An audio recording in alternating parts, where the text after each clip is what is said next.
All right, back at it, back at it.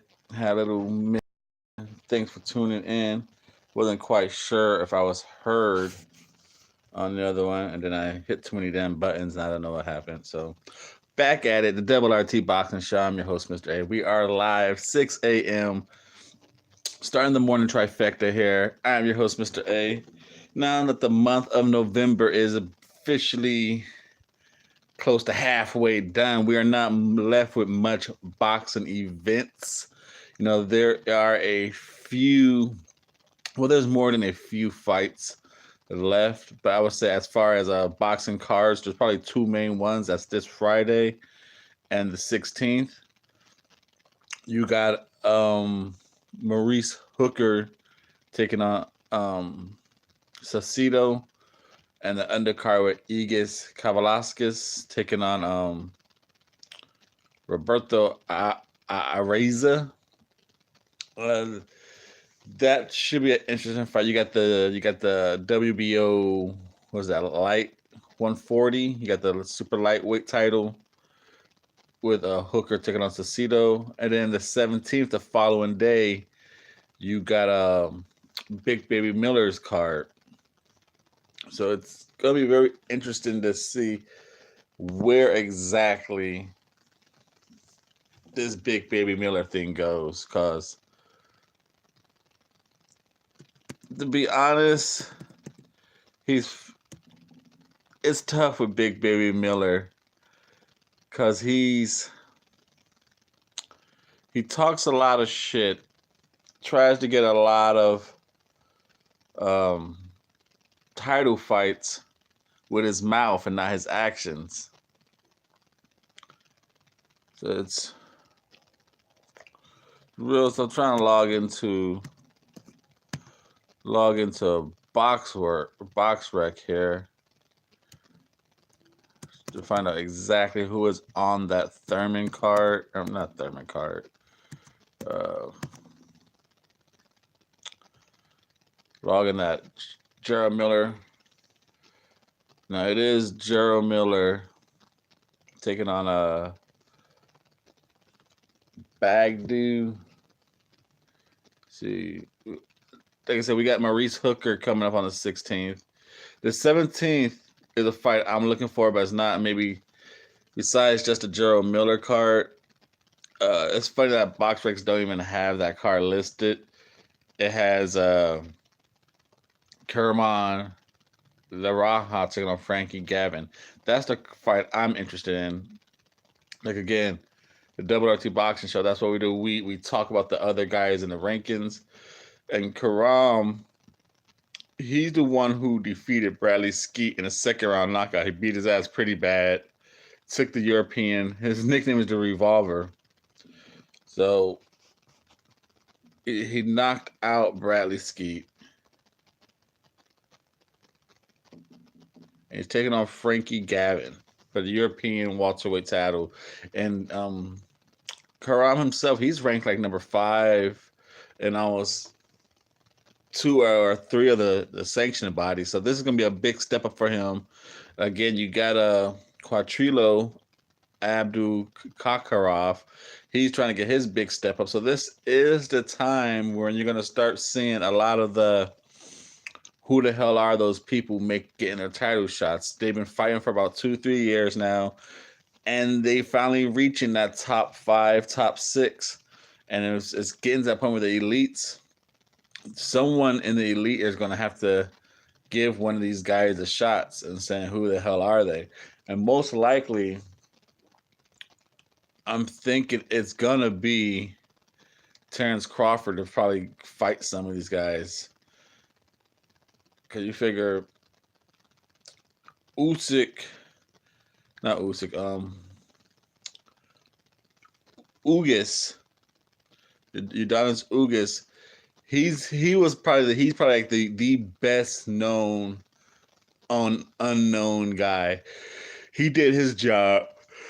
Oh, excuse me. It is 6 a.m. out in California. The Double RT Boxing Show. We starting off the morning trifecta. So Karam Lirong, he's trying to get in that Ugas category. He's trying to get into the Quadrillo category. Like that, he would have had the IBF mandatory spot that Jesse Vargas ducked and turned down against Quadrillo. I'm going to continue to talk about it. He should not get swept under the rug for not taking that fight. But he turned it down. He was number 3. Quadrillo was number 4. And Kiram Laranja was number 5. But he has this fight with Frankie Gavin on the 17th. So he couldn't get the mandatory spot. So it skipped down 6. Keith Obera. So like I said, the 17th is Kiram Laranja taking on Frankie Gavin for that European title. So that's gonna be a nice little interesting fight. I think Kiram should have that. Frankie Gavin's gonna come to fight. It's gonna be real interesting to see. We're doing, like I said, the car we got coming up is Friday. Maurice Hooker taking on Alex Saucedo. I believe that's going to be on regular ESPN, not ESPN Plus. Where are we at here? Pull this bad boy up.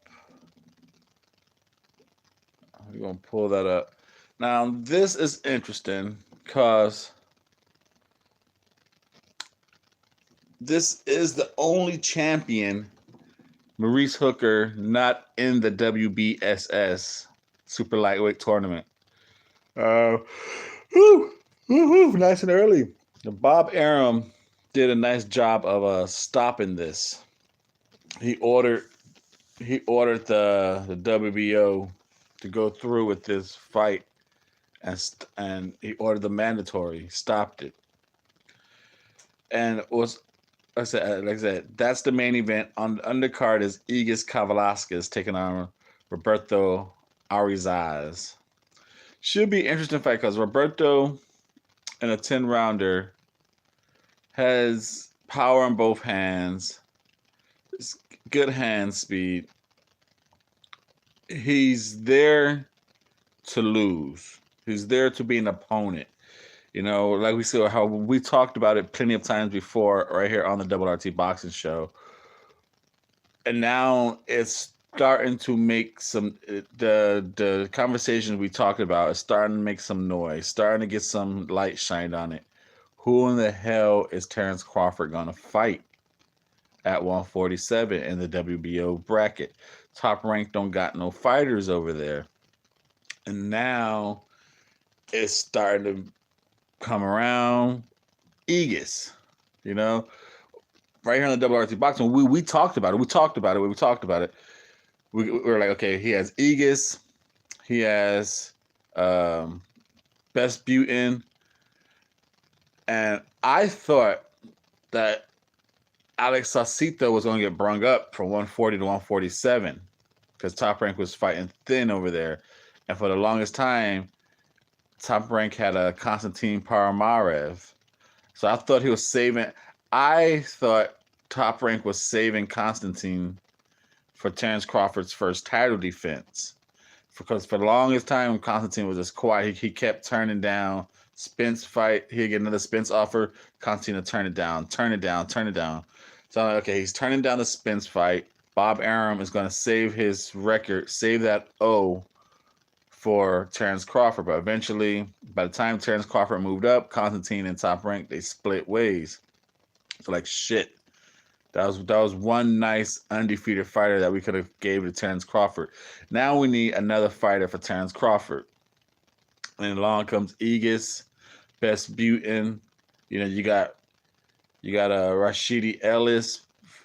Maybe they could work together, Golden Boy, but Golden Boy just went to the zone. So who knows if they allow Rashidi Ellis to go back to ESPN. They might not. But, this Igis undercard is his big stage to look good for the Terrence Crawford fight. They're talking about it on his last fight. And I was talking about Igis. Like I said, if you've been listening to the Double RT Boxing Show, I was trying to find fights for Crawford. And I was looking at all these people. And I was saying, oh, this would be a good fight for Terrence Crawford. Egis, he's a European. The Europeans are hot right now. Everyone and all the networks love to have a European on their channel. He has a great amateur background. He has all the fights. He's coming with the credibility. It'll be good to see. He's a good come forward. He's a good body puncher. Uh, Power in both fists. It is to be a good fight for Terrence Crawford, someone who's bigger. But lately, Egis defensively is looked flawed. I don't think it'll be as good as a fight as I thought it was. Like I said, I started watching Egis and reporting on him when the show started about a year and a half ago. So within that time, we saw him fight David Anavesian, Juan Carlos Abreu. I watched him and I researched his fights with Montes, Daniel Echiran. So I was starting to think, okay, this could work. This can work. But with this fight right here, the Juan Carlos Abreu fight really showed Egis. He's as good as a power puncher is. He's not. Abreu was able to move around, and it showed that it gave Egis some trouble. It gave him some big time trouble. Now, if Abreu could move around and last 10 rounds, Crawford should be able to just to dance around him, pick him apart, and leave his heavy-handed swinging. It's going to be a bad sign for Top Rank. Now, it's going to be even worse if Egis gets that fight and he's not looking too good, because I said, Roberto, to me, he has powers in both hands. I think he has the speed to shock. I think he has the speed to hurt Egis. I think he even has some of the power to hurt him. It's a fight of undefeated fighters. He's 5'11". He's a taller fighter. 17 knockouts. 17 fights with 13 knockouts. It's both orthodox. Egis is going to come in just hard, fast, trying to fight. Roberto's going to do the same thing. Like I said, with his quick hands, and if you use movement, you're going to find a little flaw in Egis. He should win. I'm picking Egis to win this fight, but I don't think it's going to be easy as if people are thinking it's going to be easy. I don't think Egis is just going to have a cakewalk as the undercard, as the talked about fill-in mandatory for Terrence Crawford, because it's pretty much it's the way it is got to be, because I believe he's number 2 by the WBO, and number 1 is Clayton Clusto, the Canadian. So eventually he's going to cash his in. So that's another who is this opponent for Terrence Crawford. Right now, they're just cashing in the Top Rank in-house fights. So that is that one. Egis, number 2 of the WBO, trying to get his little fight on. And that takes us into the mandatory. Not the mandatory. He is the mandatory, but the headliner for that card. Maurice Hooker taking on Alex Saucedo, the Abel Sanchez trained fighter. This fight, I don't know where the hell I am on this fight. I went into this fight thinking like, all right, Maurice Hooker should just pick this guy apart. Alex Saucedo doesn't bring much to the table besides a volume punching. But watching him, he packs a little power to him. Hooker does get hit, and like I said, they shared some little boxing banter back and forth. Hooker's telling Alex Saucedo he gets hit too much, and he's gonna be no problem. He's easy to hit, and Saucedo's like, dude, you got 3 draws on your record. You're easy to hit, You got 3 draws. That means you ain't winning those fights. That means you're getting hit a lot too. And that's true. He makes a very, very good point on that.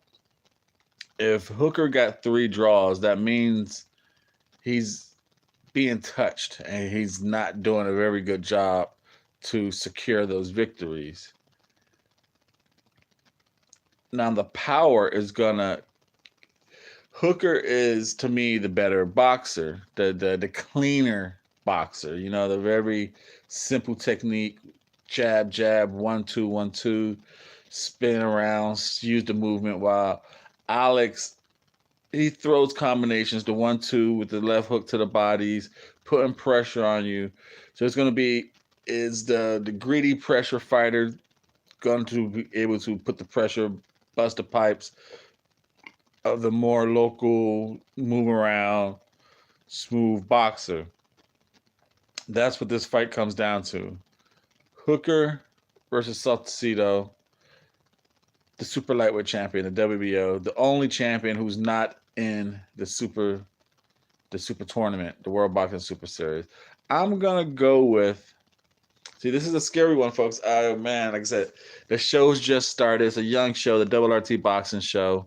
We're going live at 6 a.m. There's no one in here, so I'm just sitting here talking that boxing talk, wishing there was someone in here who could help me out. I wonder who are you guys choosing on this fight, Maurice Hooker or Alex Saucedo? It's a 6 a.m. call. I know you guys are up by 7.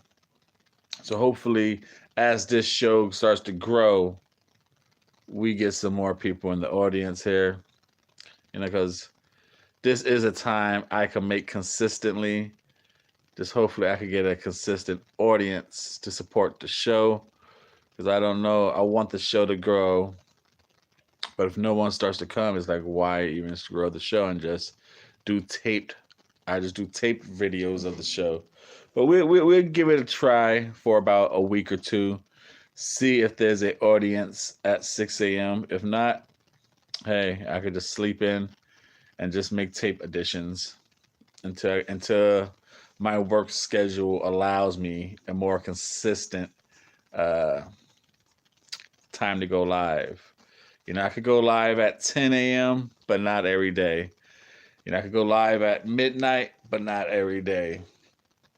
So this is, like I said, that's why I was doing Up in the Kingdom live at midnight, but I couldn't do it every day. 6 a.m., so far, I believe I can hit this one every day. And that's what we're talking about right here on the Double RT Boxing Show.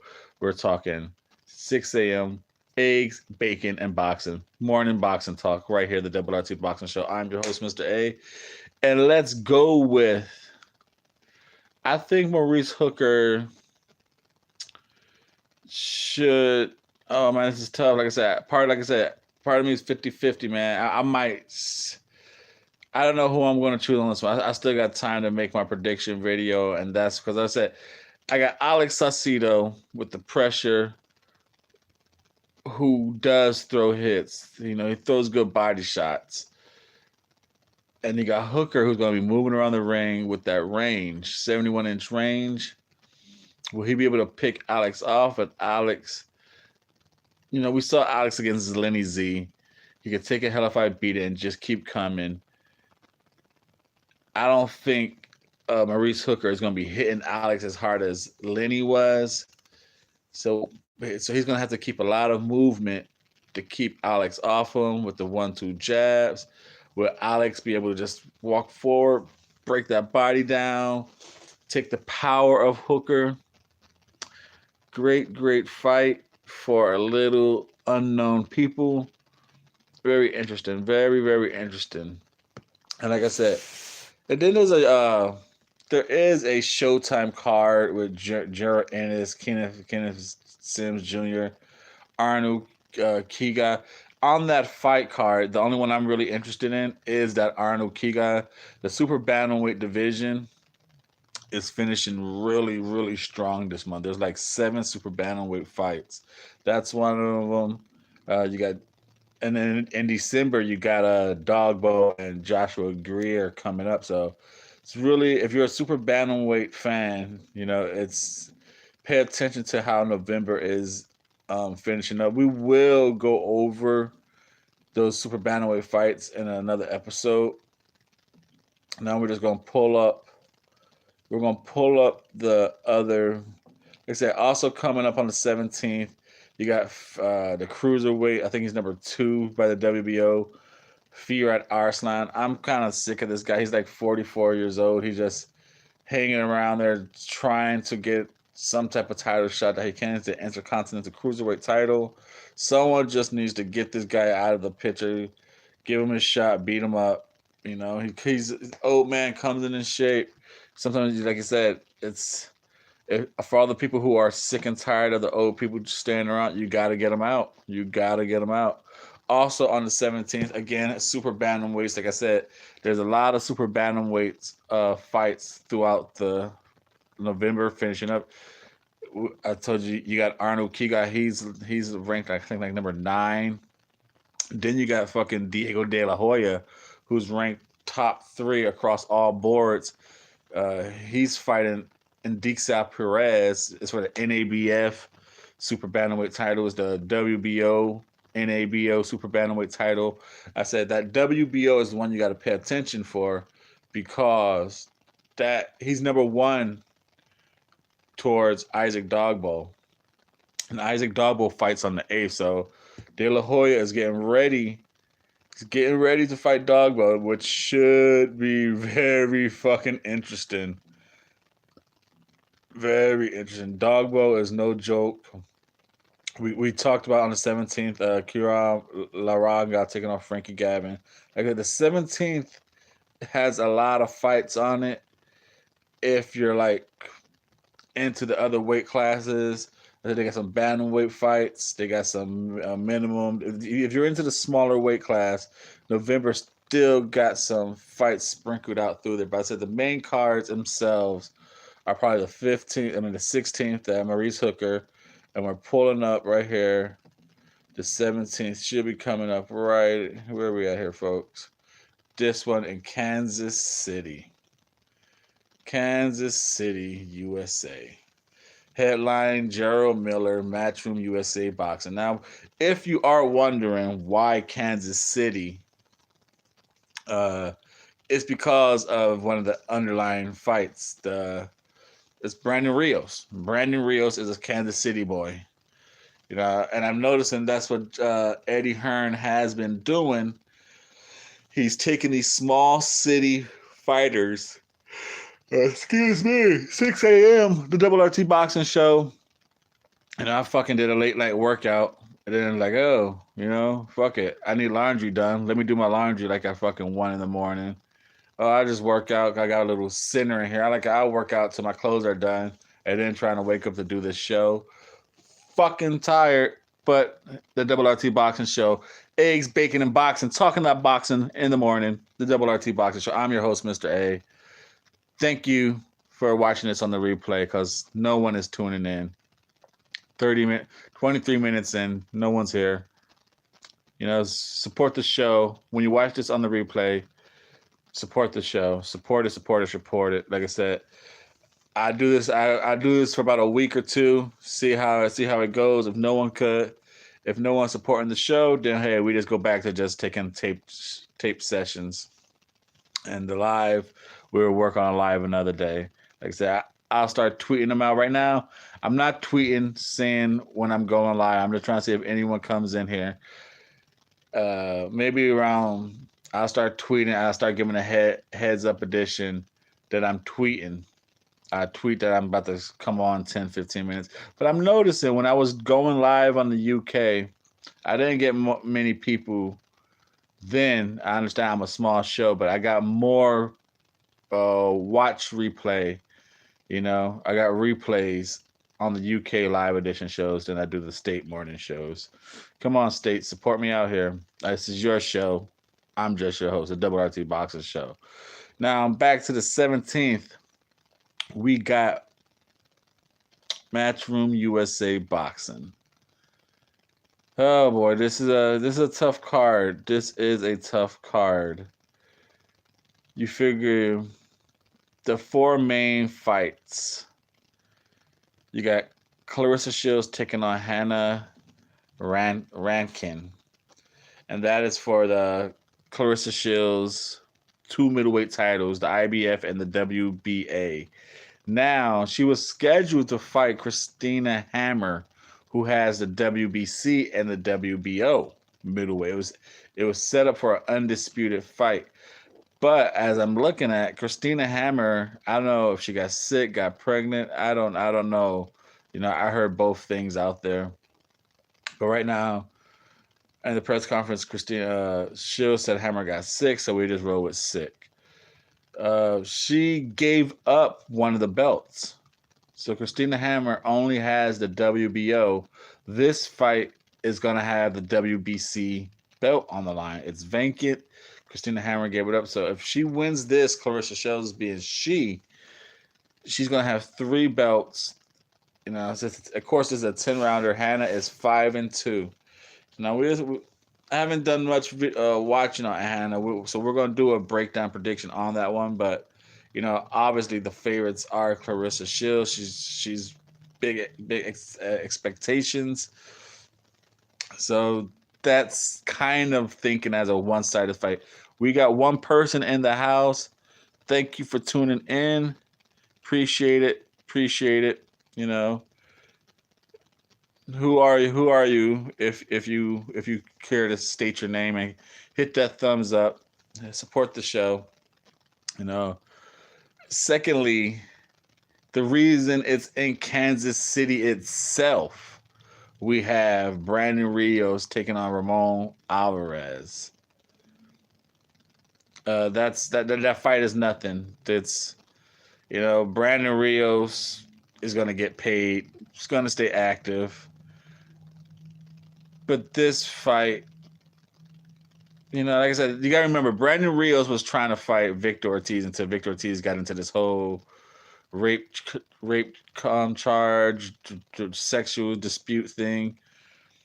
So Brandon Rios had to just scrap around, and he's fighting Ramon Alvarez. Like I said, I don't know where the hell this gets Brandon Rios for the rest of his career. Unless he just signed with DAZN just to get some money in his pocket. DAZN will do that for you. They'll definitely keep you signed up, keep you ready to fight. Matchroom USA, Eddie Hearn, they will get you fights. The best of fights, the worst of fights. How about just right in the middle? Eddie Hearn will get you fights. And then the co-main event, for instance, getting you fights, this is an Eddie Hearn specialty right here. Gabriel Rosado and Luis Arias. What in the fuck? It's every promoter puts fights on like this. Don't get me wrong. But I think these fight cards are getting a heavy. They're getting looked at weird because the way Eddie Hearn came across on some of the promotions. The zone's taking things over. We're taking over American boxing, taking over. And then we're just waiting for those nice cards. Okay, where's this takeover at? Where's this takeover? Gabriel Rosado and Luis Arias. Like, oh shit. What the fuck? And considering this is Eddie Hearn's second fight with Luis Arias. Remember, he threw Luis Arias at Jacobs. So this is like his David Allen of the middleweights. He needs a fight. He needs someone down there. Throw Luis Arias, which is probably going to be replaced by Gabriel Rosado, because Gabriel Rosado right now has the same fan base love that David Allen has. As much losses as Gabriel Rosado has, the fans love him because he comes to fight. He comes in shape, comes to fight. He has pretty decent boxing skills. He's good in front of the camera. He's good at talking. And you just never know. He might just win. Like I said, in the press conference, he says he is the dark horse of the middleweight division. I can understand what he was trying to say. Like I said, he always comes to fight. So if anyone's not on their P's and Q's, he might pull off the upset. But as far as dark horse, I wouldn't say he's a dark horse.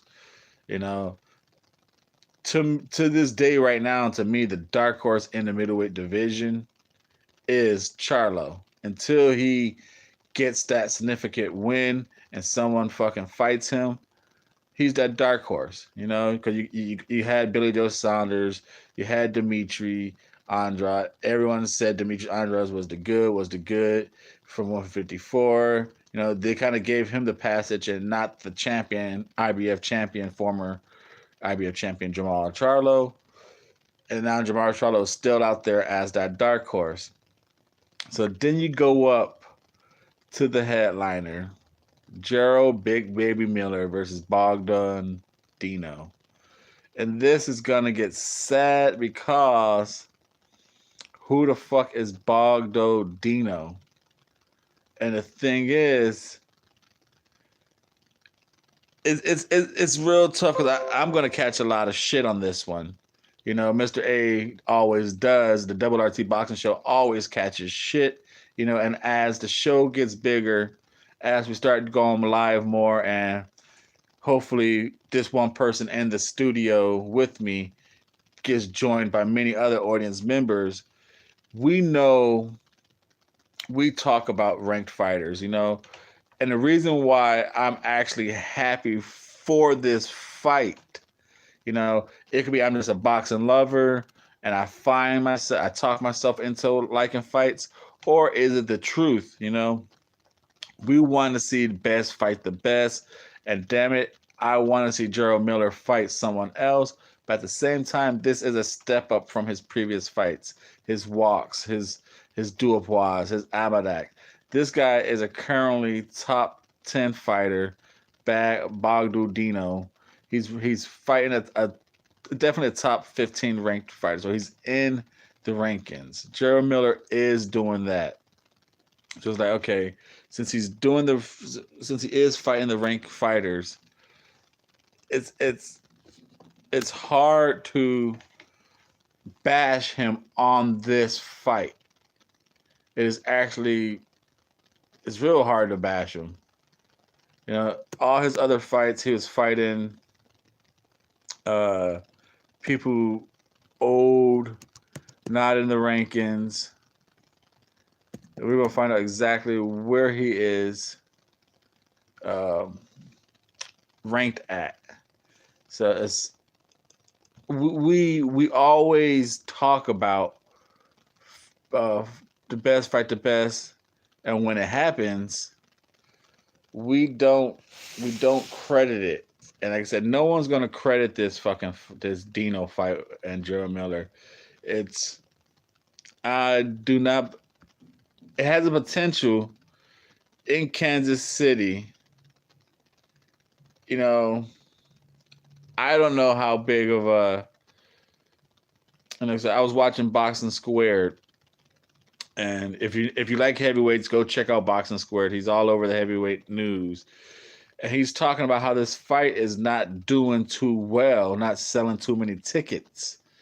You know, and like I said, I'm not surprised. I'm not surprised it's not selling too many tickets. It's in Kansas City for Brandon Rios. Like I said, he's a Kansas City boy, but he's not even your co-main event. You know, so the fact that you have your Kansas City boy, like the third fight, which is basically, I should say, it goes Clarissa Shields. Well, I don't know how the fight card is going to be because on the way it's listed, they got Clarissa Shields opening up, then Brandon Rios. So, and I won't be surprised if Clarissa Shields is the headliner.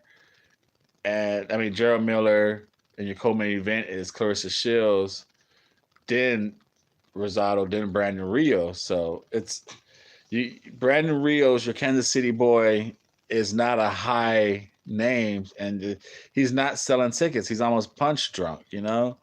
I don't want to talk bad about no one, but we all see Brandon Rios. He's just not the same. Now back to Bogdan Dinu. This is for the WBA. They're trying to get it for that WBA regular title. Eddie Hearn got that WBA connection, bro. Remember what happened with Alexander Povetkin? Remember how he got Klitschko and AJ to get a WBA title shot? So he said, and they let it publicly be known that they want Gerald Miller. The reason why this fight is important, remember, they want AJ to make a United States debut, and they want that debut against Gerald Miller. Now, what will sell that fight is if Gerald Miller could get the WBA regular title, because this fight is being the build-up for 2019. So it's going to be about, so you figure he got April, that's the WBO. Then he's going to have an IBF, Kubrat Pulev mandatory, and then back to the WBA. So he's going to go April, then maybe if he's going to fight 3, he might fight Pulev, and then this WBA Gerald Miller at the end of the year. If not at the end of the year, he's going to fight Gerald Miller early 2020. That's what this fight right here is trying to set up. They're trying to set up a nice future base for already a penciled-in fight for Anthony Joshua. They, like I said, they've been saying it. They want Gerald Miller as his United States debut, and it helps if he has a belt. If he has that regular mandatory, they can say, oh, the WBA mandated this regular champion. And, oh, what do we got here? A nice little text here to my love here, my little sweetie. Had to let her know I am live. I am live, baby. Good morning. Turn on the YouTube if you want to support me, baby. Talk that boxing talk with your baby. Now, like I said, Bogdu Dinu, once we fucking realize, okay, this is a ranked fighter that Gerald Miller is fighting, he's number 13 by the IBF, which again, I said, doesn't really mean shit. But the one that matters is he's number 9 by the WBA. And like I said, no one's going to give a rat's ass who he is. But in watching Gerald Miller fights, Dino, this is his best opponent. And we're not going to give him any credit because no one knows who the fuck he is. There's barely any footage out there. You got to watch 2 fights. And then you got to watch a bunch of other bits and snips of fights to kind of get an idea of what Dino brings to the ring. Now, when it comes to boxing, foot movement, working the 1-2s and jabs, I think Dino's a better boxer than Gerald Miller. His foot, the height, the jab is going to give Gerald Miller problems. Now, what it's going to be, and we all know, can Gerald Miller put his pressure on and break him down? That's what it's going to be about. Can he do it, or is Dino going to somehow find a way to use movement, keep the weight off him, keep him a jab? Because that's all. That's what Gerald Miller has going for him. The motherfucker is heavy as fuck. He puts all that weight on you, and he throws volume and volume and volume of punches. Now, if you throw hard enough to make him slow down and working, you could quite beat him on points easily. To me, I don't know. You're going to have to show some serious dedication to the body. Because even though Miller looks big and looks sloppy, I think that fool could take some serious body work. Remember, this dude was a kickboxer. That fool got kicked in the fucking head, kicked in the ribs. That dude can take some punishment. And that's why I always think, unless he gets knocked down, I think he can outgas anybody and beat him. I think his style is very dangerous for the top heavyweights. The only one I think seriously has a shot at beating Big Baby Miller, I think Dylan White and Deontay Wilder, cause of power. AJ has power, but to me, I I, I think he's gonna get gassed out. I think, like I said, following the show, I'm being very consistent. I either get my picks wrong, I don't give a fuck. It's boxing banter. It's good for the show. You know, I understand some people would like the picks to be always correct. I would like them too, but hey, I'm a boxing fan just like you. It's unpredictable sport. Maybe I overthink them two times, but I could be overthinking this one. I think Big Baby Miller, if he doesn't get knocked out, I think he's gonna come in very heavy, very close to the chest, throwing a lot of punches. He's gonna tire AJ out.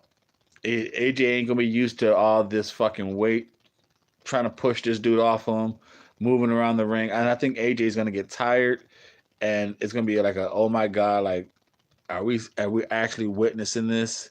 I think he's gonna stop AJ like in the 10th round. I think he's just gonna be tired. AJ is gonna be fucking whooping his ass for about 9 rounds, 7 rounds, and all of a sudden around round 7 to 8, the fight's gonna take a funny little twist, and you're gonna see you're gonna see an AJ drop in energy. That's if he doesn't get knocked out by 9 rounds. Because I think, like I said, Big Baby Miller gets himself hit quite often. He relies on his chin. He relies on his brute to absorb shots. If he can absorb Anthony Joshua shots, he's gonna stop him like in the 10th round. I mean 11th round. He will stop Anthony Joshua, I think. And not because he's gonna beat the shit out of Anthony. He's just gonna absorb a lot of shots, put the energy on Anthony Joshua, wear Anthony Joshua down with body shots, that volume of hit, and make Anthony Joshua make that big motherfucker expand all that energy, and he's gonna win that fight. But in order to get that fight, he's gonna have to beat Bogdan Dinu, and I think around round 4 or 5, he will start to wear down Dino.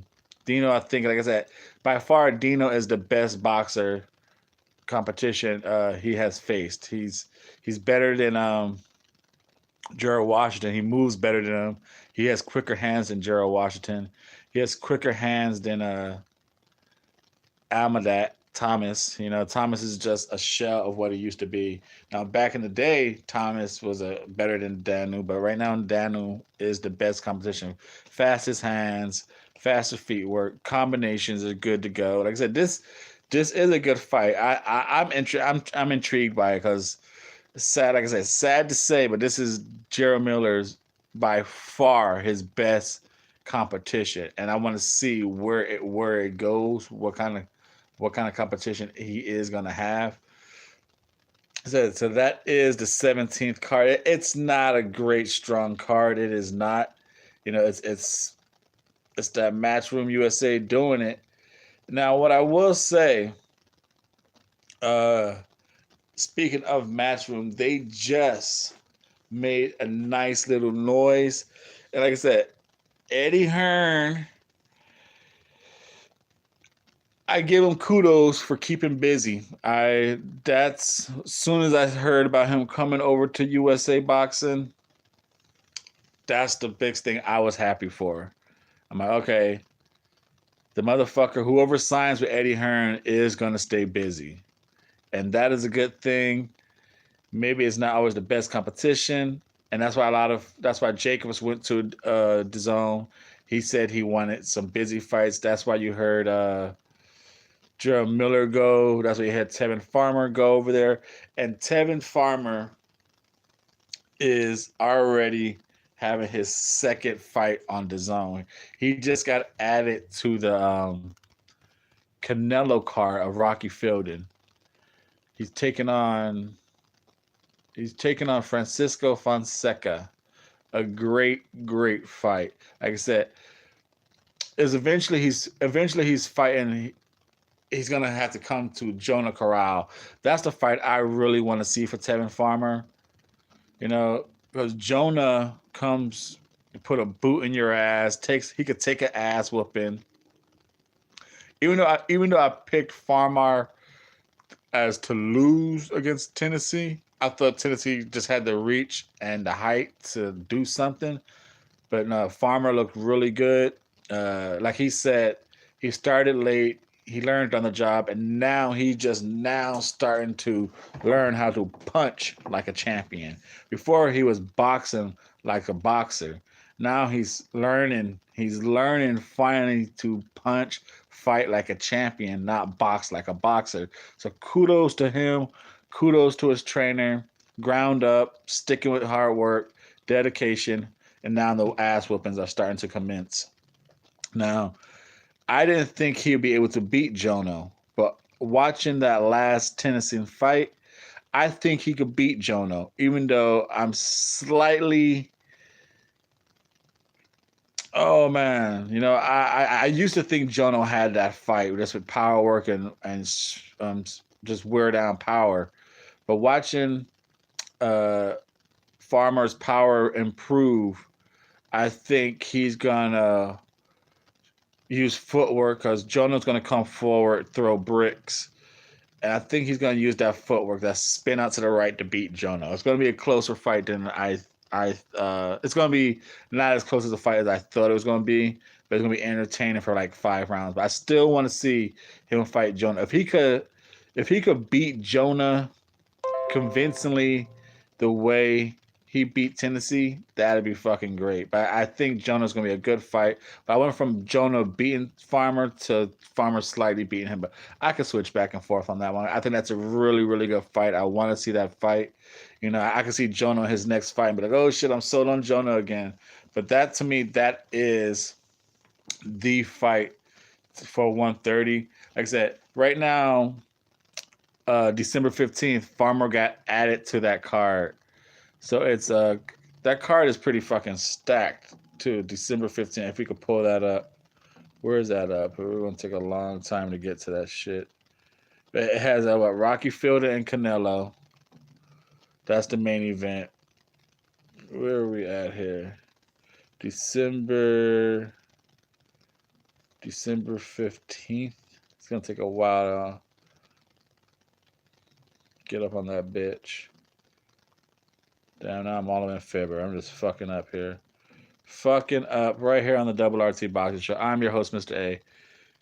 A bunch of it is. What's up, my man? What is up? Thank you for joining the show. Thank you. I remember you saying you would try and catch one of my morning shows. This is Eggs, Bacon, and Boxing. Good morning to you, my man. On your way to work, coming off your night shift, day off. It is. It's a bunch of showcase fights. And like I said, it's very it's hard on how you see the Eddie Hearn. Do you like him for keeping a fighter busy, or are you like, okay, what the fuck is that fight? Like I said, that Clarissa Shields, the Gabriel Rosado, that Brandon Rios. It's in Kansas City, calls Brandon Rios. He's the Kansas City boy, but he's past it. He's past it, and that's why he's not to the point where Brandon Rios can sell you about 5,000 tickets. I don't think Brandon Rios is at that anymore. So he chose. That's the only reason he got Brandon Rios for that. Brandon Rios should not be on that card. Where are we at here? December 15th.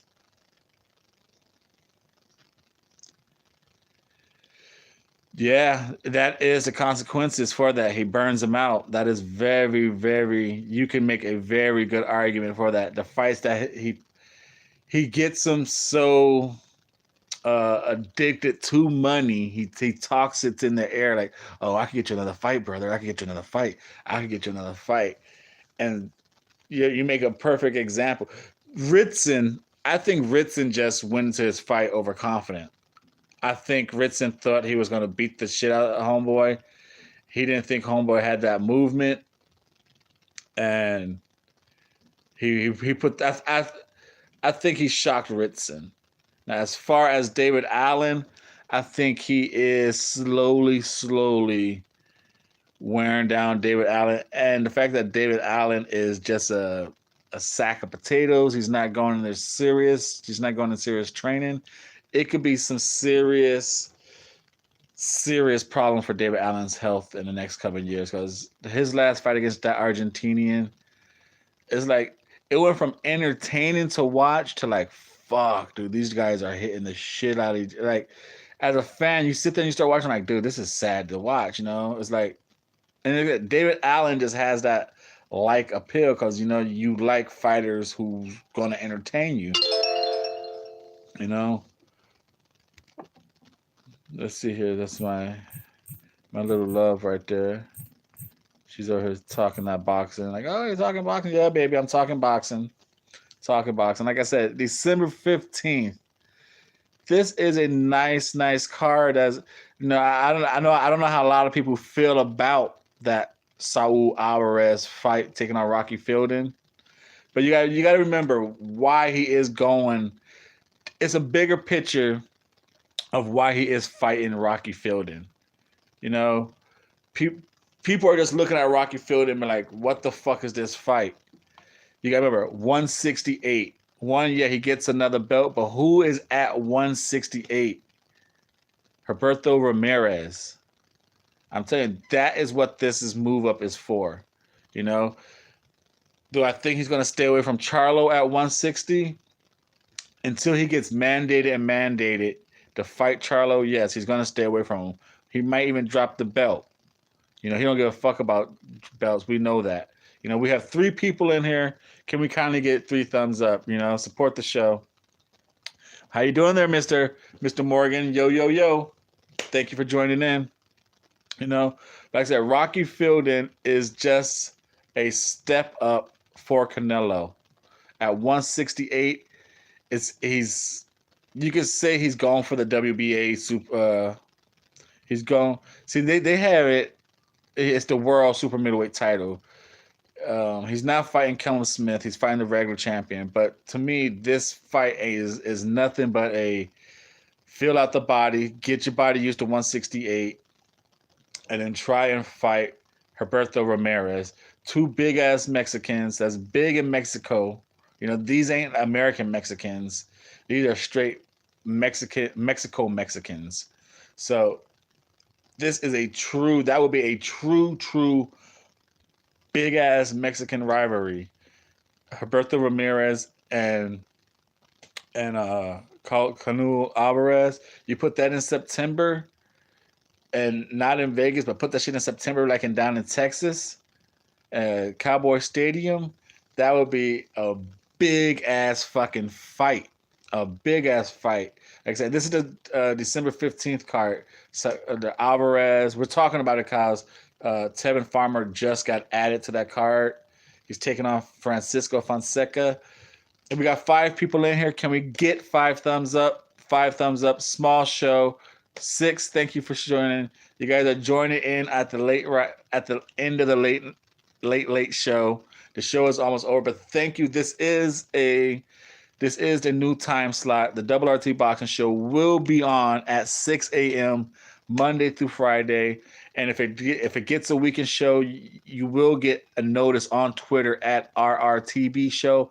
At RRTB Show. Like I said, I'm starting off the morning trifecta. It's the Double RT Boxing Show with your host, Mr.A. I am your host. It's your show. We started off at 6 a.m. Then the LDBC presents their power block. You got the Black Fight Fan Trill Talk featuring 78 Sports. They close it out with Fan and International. So as fans, we are fan-driven based shows. We're going to own the morning.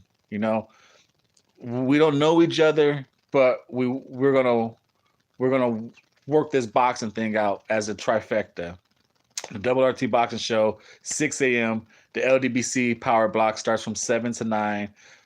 So the fans, let's support each other's shows. And like I said, and back to this December 15th, the Fonseca versus Farmer. I think this is a hellified fight. When you're sitting out there and you're Farmer and you're calling out Tank Davis, oh, I want to fight you, I want to fight you, I want to fight you, and you can't get that fight. What's the best thing to do? You go fight someone who gave Tank a hard time. The guy Tank lost his belt to. Well, he didn't lose his belt to him. He lost his belt on the scales. And I thought Tank was losing that fight before he knocked him out. Like I said, to me, if we're always talking about, oh, we gotta have a standard to hold fighters to, Tank, to the eyeball test, Tank looks good. He has the speed, he has the power, but he ain't done shit. Let's be real. Let's be honest with ourselves. Tank Davis started off real good, got our peak with flashy shit, but on the McGregor card, Mayweather McGregor, lost his belt on the scales, came out in that fight, looked like shit, and then he fights the guy he beats for the belt. Can't remember his name, but he brung him up. It was a year layoff. He brings him up in weight, beats his ass after a year layoff, and then that was for the regular WBA title, but they somehow Cuellar, that's him, takes his ass up a year layoff, brings him up in weight, beats his ass, then working with Mayweather, somehow fucking steals Albert Machado's Super World title. I don't know how the hell they convinced the WBA to do that, because when Machado defeated Jazarel, he was announced and the new Super WBA, but now he's the regular. So if Tank is not gonna fight Farmer, the WBA needs to do right and fucking unify Tank and Machado, because Machado is the real fucking WBA super featherweight champion. It should not be Tank. And like I said, right now, I was very heavy on Farmer. Like I said, I think the dude's the goods. Like I said, I was picking Jono to beat him, because I think, like I said, Jonah comes with power, comes with pressure, could take an ass whooping. And I just don't know if Farmer's going to be able to pity pat him for 12 rounds. But Farmer's getting tough now. That power is setting in. I'm leaning towards Farmer to beat Jono, but I say it right now, I have more of a hard time with Jono and Farmer than Farmer and Tank. I think Farmer takes Tank easy. I think he's going to embarrass Tank. I think he's going to have good movement on him. I think all that power hitting hard. I think Davis is going to be throwing to the wind. I think Farmer is going to be catching it at first, slowly getting his speed down, and he's going to embarrass Tank. I think Farmer's going to, because Tank, to me, I don't think Tank has ring savvy yet. He's young. He's still that Baltimore street kid.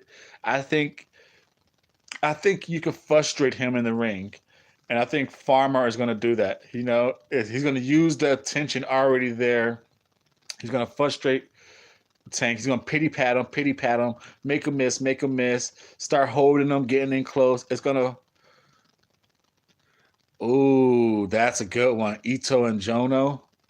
That, like I said, I'm going with Jono. I'm a strong fan of Jono. Ito, he got lucky. He got not in the fact that he didn't deserve his win. His opponent and getting Christopher Diaz. He got lucky for that belt. He got lucky, but Ito, I don't see him holding on to that belt very long once he takes that belt out of Japan. I don't see him holding that belt. I think Jono beats him. I think Farmer unifies over him. I think Machado beats him. Uh, I just do not think he holds that belt very long. But this is it. My time is up. The 6 a.m., 7 a.m. power shift. You can take your ass on over.